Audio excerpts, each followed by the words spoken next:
Hello friends, welcome to Dinakar Tamil சமையல். இன்றைக்கி நம்ம சேனலில் பெசரட்டு எப்படி செய்கிறதுன்னு பார்க்க போகிறோம்.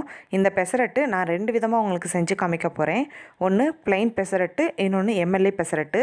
பிளெயின் பெசரட்டுனா ஜஸ்ட்டு நார்மலாக தோசை மாதிரி ஊற்றிக்கிறது, உள்ள ஆனியன் டொமேட்டோ வச்சு சாப்பிட்றது. MLA பெசரட்டு அப்படின்னா உப்புமா தோசை மேலே பரவி அதை சாப்பிட்றது. வாங்க எப்படி செய்கிறதுன்னு பார்க்கலாம். அதுக்கு முன்னாடி நம்ம சேனலை நீங்கள் புதுசாக பார்க்குறவங்களா இருந்தால் கண்டிப்பாக நம்ம சேனலை சப்ஸ்கிரைப் பண்ணுங்கள் அண்ட் மறக்காமல் பக்கத்தில் இருக்க பெல் ஐக்கானை ப்ரெஸ் பண்ணிக்கோங்க. அப்போ தான் நான் போகிற ஒவ்வொரு வீடியோவும் உங்களுக்கு நோட்டிஃபிகேஷனாக வரும். வீடியோக்குள்ளே போயிடலாம். 1 கப் பச்சைப்பயிறு, 2 டேபிள் ஸ்பூன் பச்சரிசி, 1 டேபிள் ஸ்பூன் பாசிப்பயிறு. இந்த 3 பொருளையும் ஒரு பவுலில் ட்ரான்ஸ்ஃபர் பண்ணி 2-3 டைம்ஸ் நல்லா கழுவி எடுத்துக்கோங்க.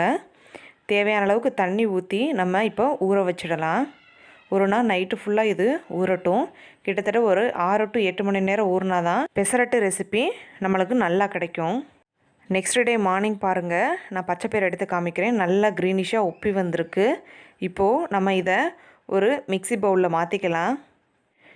இது கூட 3 பச்சை மிளகா, 1 டேபிள் ஸ்பூன் ஜீரகம், 1/4 துண்டு இஞ்சி, இது எல்லாத்தையும் நம்ம இப்போ ஒரு மாவு பதத்துக்கு அரைச்சி எடுத்துகிட்டு வந்துடலாம். ரொம்ப தண்ணி சேர்த்துறாதீங்க.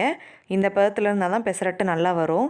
இப்போ இதை வேறு ஒரு பவுலில் மாற்றி ஒரு 15 நிமிஷம் நம்ம வச்சிடலாம்.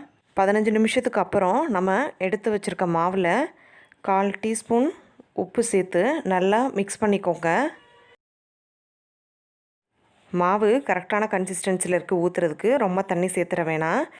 இப்போது தோசை ஊற்ற ஆரம்பிச்சிடலாம். அடுப்பில் நான் தோசைக்கல்லை வச்சு தண்ணி தெளிச்சிட்டு ஒரு துணி வச்சு நல்லா க்ளீன் பண்ணிக்கோங்க. இந்த மாதிரி செஞ்சிங்க அப்படின்னா உங்களுக்கு தோசை சூப்பராக வரும். இப்போ ஒரு கரண்டி மாவு எடுத்து நான் தோசைக்கல்லை ஊற்ற ஆரம்பிக்கிறேன். நல்லா ஸ்ப்ரெட் பண்ணி விடுங்க. பெசரட்டு ரொம்ப நம்மளுக்கு கிறிஸ்பியாக கிடைக்கும். நம்ம ஃபஸ்ட்டு ப்ளெயின் பெசரட்டு தான் செய்ய போகிறோம். நீங்கள் இப்படியே சாப்பிட்றதா இருந்தாலும் சாப்பிட்லாம் எம்டியாக. இல்லை அப்படின்னா கொஞ்சமாக வெங்காயம், தக்காளி, கொத்தமல்லி தழை, இந்த 3ஐயும் சின்ன சின்னதாக கட் பண்ணி வச்சுக்கோங்க. இப்போ நான் தோசைக்கு நல்லா எண்ணெய் ஊற்றிக்கிறேன். தோசை நல்லா வெந்துட்டுருக்கு. இப்போ நான் சைடில் அதை பண்ணிட்டேன். தோசை நல்லா வெந்ததும் நம்ம அதை நடுவில் வச்சு சர்வ் பண்ணிடலாம். அவ்வளோதான், நம்மளோட ப்ளெயின் பெசரட்டு ரெடி ஆகிடுச்சு. பார்க்குறதுக்கே அழகாக இருக்குது, சாப்பிடணும் போல் இருக்குது. இப்போ நம்ம 2வது MLA பெசரட்டு செய்ய ஆரம்பிச்சிடலாம். MLA பெசரட்டுன்னா நான் முன்னாடியே சொன்ன மாதிரி தோசையில் நடுவில் உப்புமா வச்சு சாப்பிட்றதான் MLA பெசரட்டு. அதே மாதிரி ஒரு கரண்டி மாவு எடுத்து நான் தோசைக்கல்ல ஊற்றிக்கிட்டேன். கொஞ்சமாக எண்ணெய் சேர்த்துக்கோங்க. தோசை ஊற்றிட்டுருக்கப்பவே நான் சைடில் உப்புமாவும் கிண்டிட்டேன். உப்புமா ஜஸ்ட்டு வெங்காயம் மட்டும் போட்டு உப்புமா கிண்டி வச்சுருக்கேன் இந்த பெசரட்டுக்காக. ஸோ நல்லா வெந்ததும் உப்புமா எடுத்து நம்ம நடுவில் வைக்க வேண்டியது தான்.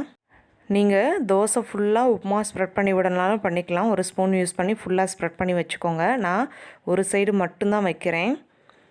இந்த MLA பெசரட்டு ப்ளைன் பெசரட்டை விட ரொம்ப டேஸ்டியாக இருக்கும்.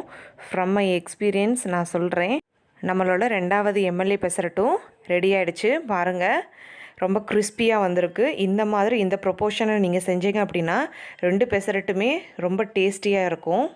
சின்ன குழந்தைங்க இந்த பச்சைப்பயிறு சாப்பிட்றதுக்கு ரொம்பவே அடம் பிடிப்பாங்க. அப்போ இந்த சமயத்தில் தோசை ரொம்ப பிடிக்குமா இருந்தால் இந்த மாதிரி நீங்கள் தோசை ஊற்றி கொடுத்தீங்க அப்படின்னா எல்லாருமே ரொம்ப விரும்பி சாப்பிடுவாங்க. ப்ளெயின் பெசரட்டுக்கு ஆலம் சட்னியும் MLA பெசரட்டுக்கு நீங்கள் தேங்காய் சட்னியும் சேர்த்து சாப்பிடும்போது டேஸ்ட் ரொம்பவே அருமையாக இருக்கும். ஆல்ரெடி நம்ம சேனலில் ஆலம் சட்னி எப்படி செய்யணும் நான் வீடியோ போட்டிருக்கேன். அந்த வீடியோட லிங்க்கை நான் கீழே டிஸ்கிரிப்ஷன் பாக்ஸில் தரேன், சர்ச் பண்ணி பாருங்கள். உங்கள் வீட்டில் நீங்களும் செஞ்சு பார்த்துட்டு கண்டிப்பாக கமெண்ட் பாக்ஸில் கமெண்ட் பண்ணுங்கள். தேங்க்யூ.